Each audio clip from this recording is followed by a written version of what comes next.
ಯಾರಿಂದ ಇದು ನಡೆಯಲ್ಲ, ಯಾರು ಕೂಡ ಇದು ಸರಿಪಡಿಸಕ್ಕಾಗಲ್ಲ ಎಂಬುದಾಗಿ ನೀವು ಹೇಳಬಹುದು. ದೇವರು ಇವತ್ತು ಹೇಳ್ತಾ ಇದ್ದಾರೆ, ಅದರ ಮೇಲೆ ಜೀವವನ್ನ ನುಡಿ. ಕಾಲೂರಿ ನಿಂತವು ಯಾವಾಗ? ಜೀವ ನುಡಿದಾಗ. ಅಂದ್ರೆ ಇದರ ಅರ್ಥ ಏನು? ಇವತ್ತು ನಾನು ಹೇಳುವಂತ ಸಂದೇಶದ ಅಂಶ, ನೀನು ನುಡಿದಂತೆ ನಡೆಯುತ್ತದೆ. ಅದ್ರ ಕುರಿತಾಗಿ ಇವತ್ತು ನಾನು ಮಾತನಾಡುತ್ತೇನೆ. ಜ್ಞಾನೋಕ್ತಿ 18ನೇ ಅಧ್ಯಾಯ 21ನೇ ವಚನವನ್ನ ನಾವು ಓದುವಂತರಾಗಿರೋಣ. ಜೀವ ಮರಣಗಳು ನಾಲಿಗೆಯ ವಶ, ವಚನ ಪ್ರಿಯರು ಅದನ್ನ ವಶಪಡಿಸಿಕೊಳ್ಳುತ್ತಾರೆ. ದೇವರ ವಾಕ್ಯ ಸ್ಪಷ್ಟವಾಗಿ ಹೇಳ್ತಿದೆ, ಜೀವ ಮರಣ ನಾಲಿಗೆಯ ಅಧಿಕಾರದಲ್ಲಿ ಇದೆ. ಯಾರು ಈ ವಚನವನ್ನು ಉಪಯೋಗ ಮಾಡ್ತಾರೋ ಅದರ ಫಲವನ್ನ ಅವರು ಅನುಭವ ಮಾಡುತ್ತಾರೆ. ಹಲ್ಲೆಲೂಯಾ. ಅಂದ್ರೆ ಇದರ ಅರ್ಥ ಏನು? ದೇವರು ಮನುಷ್ಯನನ್ನ ತನ್ನ ಸೃಷ್ಟಿ ಮಾಡಿದಾಗ ತನ್ನ ಬಾಯಿ ಒಳಗಡೆ ಜೀವ ಮರಣವನ್ನ ಇಟ್ಟಿದ್ದಾನೆ. ತನ್ನ ಪ್ರಾರಂಭ ಸೃಷ್ಟಿಯಲ್ಲೇ ತನ್ನ ಬಾಯಿಯಲ್ಲಿ ಜೀವ ನುಡಿಯಲಿಕ್ಕೆ, ಮರಣವನ್ನ ನುಡಿಲಿಕ್ಕೆ ಒಂದು ಶಕ್ತಿಯನ್ನ ನಾಲಿಗೆಗೆ ದೇವರು ಕೊಟ್ಟಿದ್ದಾನೆ. ತನ್ನ ಕೈಯಲ್ಲಿ ದೇವರು ನಮ್ಮನ್ನು ಸೃಷ್ಟಿ ಮಾಡಿದ್ದಾನೆ. ಆಮೇಲೆ ನೋಡಿ, ಏನಾದ್ರೂ ತಯಾರು ಮಾಡ್ಬೇಕಾದ್ರೆ ನಮ್ಮ ಕೈಯಿಂದ ತಯಾರು ಮಾಡ್ತೇವೆ. ಈ ಸ್ಟಾರ್ಟ್ ಮಾಡ್ಬೇಕಂದ್ರೆ ಆ ಕಂಪನಿದವರು ತನ್ನ ಕೈಯಿಂದ ಇದನ್ನ ರೆಡಿ ಮಾಡ್ತಾರೆ. ಈ ಕುರ್ಚಿಯನ್ನ ತಯಾರು ಮಾಡ್ಬೇಕಾದ್ರೆ ಆ ಪ್ಲಾಸ್ಟಿಕ್ ಕಂಪನಿದವರು ಅದನ್ನ ತನ್ನ ಕೈಯಿಂದ ತಯಾರು ಮಾಡ್ತಾರೆ. ಆದ್ರೆ ದೇವರು ನಮ್ಮನ್ನ ತನ್ನ ಕೈಯಿಂದ ಸೃಷ್ಟಿ ಮಾಡಿದ್ದಾರೆ. ಹಲ್ಲೆಲೂಯಾ. ಅದಕ್ಕೆ ದೇವರ ಒಂದು ಆಸೆ, ದೇವರ ಒಂದು ಉದ್ದೇಶ ಏನಂದ್ರೆ, ನಾನಿರುವ ಹಾಗೆ ಇವರು ಇರಬೇಕು, ನಾನು ಪರಿಶುದ್ಧನಾಗಿರುವ ಪ್ರಕಾರ ಇವರು ಪರಿಶುದ್ಧತೆ ಇರಬೇಕು, ನನ್ನಲ್ಲಿ ಜೀವ ಇರುವುದರಿಂದ ತನ್ನ ಮಕ್ಕಳಲ್ಲಿ ಕೂಡ ಜೀವ ಇರಬೇಕೆಂಬುದಾಗಿ ದೇವರು ಬಯಸುವನಾಗಿದ್ದಾನೆ. ಹಲ್ಲೆಲೂಯಾ. ಯಾಕಂದ್ರೆ ನಾವು ಆತನ ಸೊತ್ತು, ಆತನ ಆಸ್ತಿ, ಆತನ ಮಕ್ಕಳು, ಆತನ ಆರಿಸಿಕೊಂಡಂತ ಜನರು, ಆತನ ಒಂದು ಕೈ ಕೆಲಸದವರು ನಾವಾಗಿರುವುದರಿಂದ ದೇವರು ಈ ಅಧಿಕಾರವನ್ನ ನಮಗೆ ಕೊಟ್ಟಿದ್ದನ್ನ ನಾವು ಗಮನಿಸುವಂತರಾಗಿದ್ದೇವೆ. ಹಾಗಾದ್ರೆ ದೇವರು ಹೇಗಿದ್ದಾರೆ ನೋಡಿ, ದೇವರು ಯಾವ ರೀತಿಯಲ್ಲಿ ನುಡಿತಾರೆ ನೋಡಿ. ದೇವರು ಯಾವಾಗಲೂ ಕೂಡ ಶುಭವನ್ನ ನುಡಿಯುವಂತ ದೇವರಾಗಿದ್ದಾನೆ. ಆಮೇಲೆ ಯಾವಾಗ ದೇವರು ಒಳ್ಳೆಯದನ್ನೇ ಹೇಳುವವನಾಗಿದ್ದಾನೆ, ಒಳ್ಳೆಯದನ್ನೇ ನುಡಿಯುವಂತ ದೇವರಾಗಿದ್ದಾನೆ ಎಂಬುದಾಗಿ ಆದಿಕಾಂಡ 1ನೇ ಅಧ್ಯಾಯದಲ್ಲಿ 3ನೇ ವಚನದಲ್ಲಿ ನಾವು ಬರುತ್ತೇವೆ. ದೇವರು ಹೇಳಿದ್ರು, ಬೆಳಕಾಗಲಿ, ಕತ್ತಲೆ ಬೇರೆಯಾಗಲಿ. ದೇವರು ಯಾವಾಗ ನುಡಿದನು, ಕತ್ತಲೆ ಬೇರೆಯಾಯಿತು, ಬೆಳಕಾಯಿತು. ದೇವರು ಹೇಳಿದ್ರು, ಒಣನೆಲವು ಕಾಣಿಸಲಿ, ನೀರೆಲ್ಲ ಒಂದು ಕಡೆ ಬರಲಿ. ನೀರೆಲ್ಲ ಒಂದು ಕಡೆ ಬಂದು ಸಮುದ್ರವಾಯಿತು, ಒಣನೆಲ ಭೂಮಿ ಕಾಣಿಸಿಕೊಳ್ಳಿತು. ದೇವರು ಹೇಳಿದ್ರು, ಗಿಡ ಮರಗಳು ಉಂಟಾಗಲಿ, ಗಿಡ ಮರಗಳು ಉಂಟಾದವು. ನೀರಿನ ಜಲಚರಗಳು ತುಂಬಿಕೊಳ್ಳಲಿ, ತುಂಬಿಕೊಂಡವು. ಸೂರ್ಯ ಚಂದ್ರರು ನಿಮ್ಮ ಸ್ಥಾನದಲ್ಲಿ ನಿಲ್ಲಿರಿ ಎಂಬುದಾಗಿ ದೇವರು ಹೇಳಿದಾಗ, ದೇವರ ಬಾಯಿಂದ ಬಂದಂತ ಆ ಶಬ್ದ, ಆ ಶುಭ ಹಾಗೆ ನಡೆಯುತ್ತಿರುವುದಾಗಿ ವಾಕ್ಯದಲ್ಲಿ ನೋಡುವರಾಗಿದ್ದೇವೆ. ಹಲ್ಲೆಲೂಯಾ. ಅಂದ್ರೆ ಇದರ ಅರ್ಥ, ದೇವರು ನುಡಿದಾಗ ಸಮಸ್ತವು ಉಂಟಾಯಿತು. ವಾಕ್ಯ ಹೇಳ್ತದೆ, ಉಂಟಾಗಿರುವ ವಸ್ತುಗಳಲ್ಲಿ ಆತನಿಲ್ಲದೆ ಒಂದಾದರೂ ಕೂಡ ಉಂಟಾಗಲಿಲ್ಲ. ತನ್ನ ಬಾಯಿಂದ ಎಲ್ಲವನ್ನ ದೇವರು ಸೃಷ್ಟಿ ಮಾಡಲು. ಅಂದ್ರೆ ಅರ್ಥ, ದೇವರು ತನ್ನ ಬಾಯಿಂದ ಉಚ್ಚರಿಸುವಾಗ ಕಾರ್ಯಗಳು ನಡೀತಾ ಇದೆ. ಅದಕ್ಕೆ ಒಬ್ಬರು ಯೇಸು ಸ್ವಾಮಿ ಹತ್ರ ಬಂದು ಹೇಳ್ತಾರೆ, ಸ್ವಾಮಿ, ನೀನ್ ನನ್ನ ಮನೆಗೆ ಬರಷ್ಟು ಯೋಗ್ಯತೆ ನನಗಿಲ್ಲಪ್ಪ, ಅಂತ ದೊಡ್ಡವನು ನೀನ್ ನನ್ನ ಮನೆಗೆ ಬರಷ್ಟು ಯೋಗ್ಯತೆ ಇಲ್ಲ. ನಿನ್ ಬಾಯಿಂದ ಒಂದು ಮಾತು ಬರಲಿ, ಒಂದು ಶಬ್ದ ಬರಲಿ ಸಾಕು, ಅದೇ ನನ್ನ ಆಳಿಗೆ ಸೌಖ್ಯವನ್ನ, ಗುಣವನ್ನ ಕೊಡುತ್ತದೆ ಎಂಬುದಾಗಿ. ಆಮೇಲೆ ಅಂದ್ರೆ ಇದರ ಅರ್ಥ, ದೇವರ ಬಾಯಲ್ಲಿ ಜೀವ ಇದೆ, ದೇವರ ಬಾಯಲ್ಲಿ ಶುಭ ಇದೆ. ದೇವರ ಬಾಯಲ್ಲಿ ನುಚ್ಚರಿಸುವ ಪ್ರತಿ ಕಾರ್ಯಕ್ಕೂ ಆ ಫಲವನ್ನ ನೋಡುವಂತರಾಗಿದ್ದೇವೆ. ಅದನ್ನೇ ದೇವರು ನನ್ನ ಮಕ್ಕಳು ಕೂಡ ಹಾಗೆ ಇರಬೇಕಂತ ದೇವರು ಇಷ್ಟಪಡ್ತಾ ಇದ್ದಾರೆ. ಹಲ್ಲೆಲೂಯಾ. ಯಾವ ತಂದೆ ತಾಯಿ ಕೂಡ ಅದೇ ಆಸೆ ಅಲ್ವಾ? ನನ್ನ ಮಕ್ಕಳು ನನ್ನಂಗೆ ಇರ್ಬೇಕು ಅದಲ್ವಾ? ಕಾಗೆಗೆ ಆಸೆ ಅಂತೆ, ಕಾಗೆಗೆ ಬೇರೆ ಕಲರ್ ಇಟ್ಟರೆ ಇಷ್ಟ ಇಲ್ಲಂತೆ. ಯಾವ ಕಲರ್ ಇಡಬೇಕು ಕಾಗೆ ಮನೆ? ಅದೇ ಕರ್ರಗಿದ್ರೆ ಅದಕ್ಕೆ ಇಷ್ಟ, ಬೇರೆ ಕಲರ್ ಇದ್ರೆ ಒಂದು ಹೊರ ಕಳಿಸ್ತದೆ ಅದಕ್ಕೆ. ಹಾಗೆ ದೇವರ ಆಸೆ ಇಲ್ಲಿ ಗೊತ್ತಾ, ನನ್ನ ಮಕ್ಕಳು ನಾನಿದ್ದ ಹಾಗಿರಬೇಕು, ನನ್ನ ಹಾಗೆ ಪರಿಶುದ್ಧತೆ, ನನ್ನ ಹಾಗೆ ಶುಭವನ್ನ ನುಡಿಯುವಂತವರು, ನನ್ನ ಹಾಗೆ ನನ್ನ ಮಕ್ಕಳು ಇರಬೇಕೆಂಬುದಾಗಿ ಜೀವ ಮರಣ ನಾಲಿಗೆಯಲ್ಲಿ ದೇವರು ಇಟ್ಟಿದ್ದಾರೆ. ಕೆಳಗಡೆ ವಚನ ಹೇಳ್ತದೆ, ವಚನ ಪ್ರಿಯರು. ಅಂದ್ರೆ ಯಾವ ವಚನ ಹೇಳ್ತಾರೆ? ಶುಭ ಹೇಳಿದ್ರೆ ಅದಿಷ್ಟಪಟ್ಟರೆ ಶುಭ ಉಂಟಾಗುತ್ತದೆ, ಅಥವಾ ಅಶುಭವನ್ನ ಹೇಳಲಿಕ್ಕೆ ಇಷ್ಟಪಟ್ಟರೆ ಅದು ಉಂಟಾಗುತ್ತೆ. ಯಾವುದನ್ನು ಅವರು ಪ್ರೀತಿ ಮಾಡ್ತಾರೋ ಅದು ನಾನು ಮಾಡುತ್ತೇನೆ ಎಂಬುದಾಗಿ. ಹಲ್ಲೆಲೂಯಾ. ಅದರ ಅರ್ಥ, ದೇವರ ಜೀವವನ್ನ ನುಡಿದಕ್ಕಾಗಿ ದೇವರ ಮಕ್ಕಳು ಜೀವವನ್ನೇ ನುಡಿಯಬೇಕಾಗಿ. ಇಲ್ಲಿ ಪಕ್ಕದವರಿಗೆ ಜೀವವನ್ನೇ ನುಡಿಯಬೇಕು, ಒಳ್ಳೆದನ್ನೇ ನುಡಿಬೇಕು, ಶುಭವನ್ನೇ ನುಡಿಯಬೇಕು. ಆಮೇಲೆ ನೋಡಿ, ಯಾವಾಗ ನೀನು ಶುಭ ಇನ್ನೊಬ್ಬರಿಗೆ ನುಡಿತೀವೋ ಅದೇ ಶುಭ ನಿನಗೂ ಕೂಡ ದೇವರು ಮಾಡುವನಾಗಿದ್ದಾನೆ. ಅದಕ್ಕೆ ವಾಕ್ಯ, ಏನನ್ನ ಬಿತ್ತಿತೀವೋ ಅದನ್ನೇ ಕೊಯ್ತೀಯ. ತೊಗರಿ ಬಿತ್ತಿ ಜೋಳ ಕೊಯ್ದ್ರೆ ಆಗಲ್ಲ ಅಲ್ವಾ? ಜೋಳ ಬಿತ್ತಿ ತೊಗರಿ ಕೊಯ್ದ್ರೆ ಆಗಲ್ಲ. ತೊಗರಿ ಬಿತ್ತಿದಾಗ ತೊಗರಿಯನ್ನ ಕೊಯ್ತೇವೆ, ಜೋಳ ಬಿತ್ತಿದಾಗ ಜೋಳವನ್ನೇ ಕೊಯ್ತೇವೆ. ನಮ್ಮ ಬಾಯಿದ ಶುಭವನ್ನು ಬಿತ್ತಿದಾಗ ಅದರ ಫಲ ಶುಭವನ್ನೇ ನಮ್ಮ ಜೀವಿತದ ಮೇಲೆ ನಾವು ಕೊಯ್ಯುವಂತರಾಗಿದ್ದೇವೆ. ಆಮೇಲೆ ಎಜ್ಕೇಲನ ಪ್ರವಾದನ ಗ್ರಂಥ 37ನೇ ಅಧ್ಯಾಯ ನೋಡಿ, ದೇವರು ಮನುಷ್ಯನಿಗೆ ಹೇಳ್ತಾ ಇದ್ದಾರೆ, ಮನುಷ್ಯನೇ ನಾನು ಸಮಸ್ತವನ್ನು ಸೃಷ್ಟಿ ಮಾಡಿದೆ, ನನ್ನ ಬಾಯಿ ಮಾತಿನ ಮೂಲಕವಾಗಿ ಇಡೀ ಪ್ರಕೃತಿಯ ಮೇಲೆ ಎಲ್ಲವನ್ನ ನಾನು ಸೃಷ್ಟಿ ಮಾಡಿದೆ. ಈಗ ಬಾ, ನಿನ್ನ ನಂತರ ಬಾ ಅಂತ ದೇವರು ಕರೆದ್ರು ಎಜ್ಕೇಲನಿಗೆ.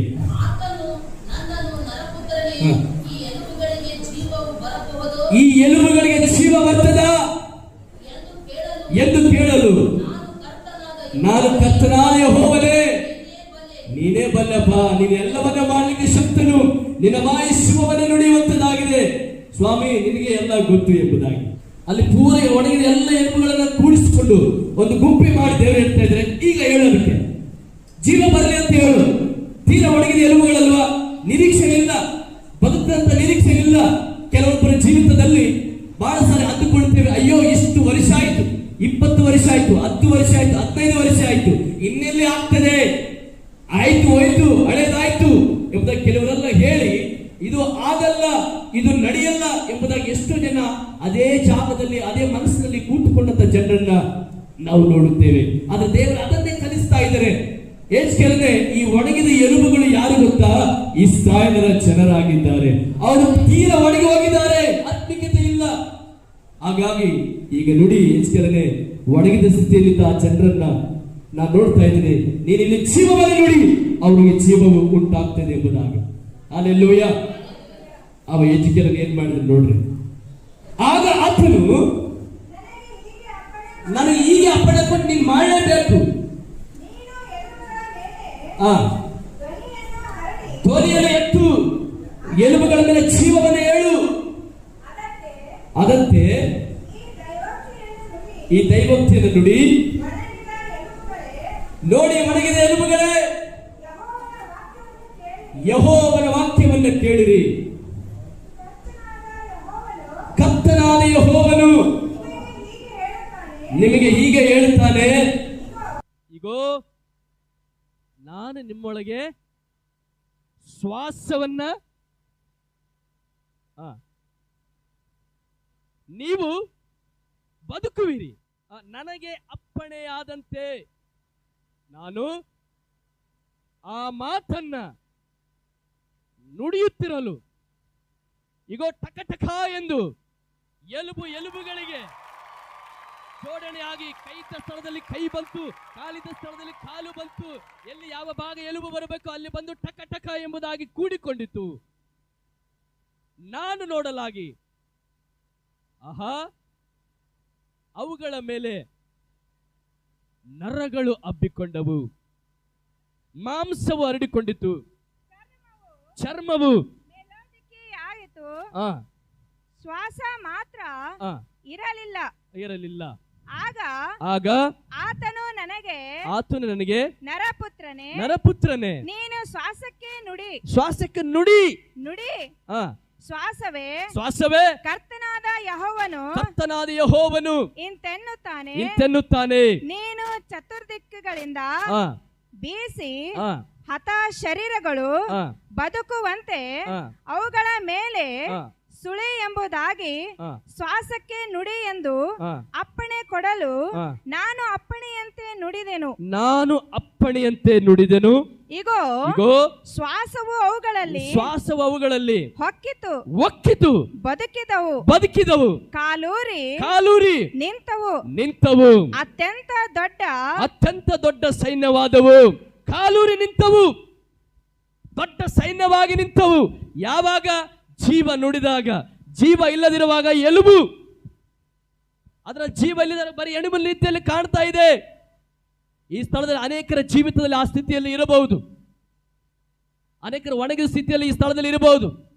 ನಿಮ್ಮ ಭವಿಷ್ಯದ ವಿಷಯದಲ್ಲಿ, ನಿಮ್ಮ ಕೆಲಸದ ವಿಷಯದಲ್ಲಿ, ನಿಮ್ಮ ಆರೋಗ್ಯದ ವಿಷಯದಲ್ಲಿ ಅಯ್ಯೋ ತೀರ ಒಣಗಿ ಹೋಗಿದೆ, ಯಾರ ಕೈಯಲ್ಲಿ ಇದಾಗಲ್ಲ, ಯಾರಿಂದ ಇದು ನಡೆಯಲ್ಲ, ಯಾರು ಕೂಡ ಇದು ಸರಿಪಡಿಸಕ್ಕಾಗಲ್ಲ ಎಂಬುದಾಗಿ ನೀವು ಹೇಳಬಹುದು. ದೇವರು ಇವತ್ತು ಹೇಳ್ತಾ ಇದ್ದಾರೆ, ಅದರ ಮೇಲೆ ಜೀವವನ್ನ ನುಡಿ, ಅದು ಜೀವವು ಅದರಿಂದ ತುಂಬುವಂತದಾಗಿದೆ ಎಂಬುದಾಗಿ. ಎಲುಬುಗಳೇ ಕೇಳಿರಿ, ದೇವರು ಹೇಳ್ತಾ ಇದ್ದಾರೆ, ಈಗ ನಾನು ಮಾತಾಡ್ತಾ ಇದ್ದೇನೆ, ನೀವು ಬದುಕುತ್ತೀರಾ, ಜೀವ ಹೊಂದಿಕೊಳ್ತೀರಾ, ಮತ್ತೆ ಎದ್ದು ನಿಂತುಕೊಳ್ತೀರಾ ಎಂಬುದಾಗಿ. ಯಾವಾಗ ಈ ಮಾತನ್ನ ನುಡಿದನೋ ವಾಕ್ಯ ಹೇಳುತ್ತೆ ನೋಡಿ, ಎಷ್ಟು ಸುಂದರವಾಗಿ ವಾಕ್ಯ ಹೇಳುತ್ತೆ. ಟಕ ಟಕ ಟಕ ಟಕ ಅಂತೇಳಿ ಬಂದು ಕೂತ್ಕೋತೀವಂತೆ.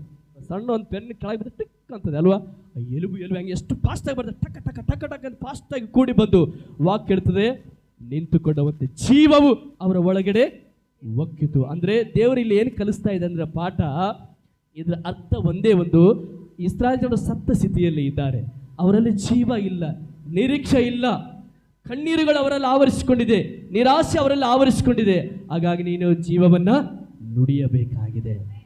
ಪ್ರಿಯ ಸಹೋದರ ಸಹೋದರಿ, ದೇವರು ನಮ್ಮ ಒಂದು ಬಾಯಲ್ಲಿ ಜೀವವನ್ನ ಇಟ್ಟಿದ್ದಾರೆ, ನಮ್ಮ ಒಂದು ಬಾಯಲ್ಲಿ ಶುಭವನ್ನ ದೇವರು ಇಟ್ಟಿದ್ದಾರೆ, ನಮ್ಮ ಒಂದು ಬಾಯದಲ್ಲಿ ಒಳ್ಳೆಯದಾಗುವಂತ ಶಕ್ತಿಯ ಅಧಿಕಾರವನ್ನ ದೇವರು ಕೊಟ್ಟಿದ್ದಾನೆ. ವಾಕ್ಯ ಹೇಳ್ತದೆ, ನೀನು ಏನು ನುಡಿತೀಯೋ ಅದನ್ನೇ ದೇವರು ಮಾಡುತ್ತಾನೆ. ಯಾವ ಸ್ಥಿತಿಯಲ್ಲಿ ನಮ್ಮ ಸ್ಥಿತಿ ಇದೆ, ಯಾವ ಸ್ಥಿತಿಯಲ್ಲಿ ನಮಗೆ ಜೀವ ಇರುವ ರೀತಿಯಲ್ಲಿ ಕಾಣ್ತಾ ಇಲ್ಲ. ಕೆಲವರೆಲ್ಲ ಹೇಳ್ತಾ ಇರಬಹುದು, ಅಯ್ಯೋ ಇನ್ನು ಮೇಲೆ ನನ್ನ ಜೀವನ ಇಷ್ಟೇ, ಇನ್ನು ಮೇಲೆ ನನ್ನ ಮಗಳು ಮೇಲೆ ಬರಲ್ಲ, ಇನ್ನು ಮೇಲೆ ನನ್ನ ಕೆಲಸ ಇಲ್ಲಿಗೆ ನಿಂತು ಹೋಗ್ತಾ, ಇನ್ನು ಮೇಲೆ ನನ್ನ ಕೆಲಸ ನಡೆಯಲ್ಲ, ಇನ್ನು ಮೇಲೆ ನಾನು ಆರಾಮಾಗಿ ಆರೋಗ್ಯವಾಗಿ ಎಲ್ಲರ ಹಾಗೆ ಊಟ ಮಾಡೋಕ್ಕಾಗಲ್ಲ, ಅದೇ ಸಪ್ಪಂದೇ ನಾನು ಉಣಬೇಕು, ಅದೇ ಒಂದು ರೀತಿಯಲ್ಲೇ ನಾನು ಇರಬೇಕೆಂಬುದಾಗಿ ಎಷ್ಟು ಜನ ಒಣಗಿದ ರೀತಿಯಲ್ಲಿ ಈ ಸ್ಥಳದಲ್ಲಿ ಕಾಣ್ತಾ ಇದ್ದೀರಾ. ದೇವರು ಹೇಳ್ತಾ ಇದ್ರೆ, ಜೀವವನ್ನು ನುಡಿದಾಗ ಜೀವವು ಅದರ ಒಳಗಡೆ ಒಕ್ಕುವಂತದಾಗಿದೆ. ಹಲ್ಲೆಲೂಯಾ.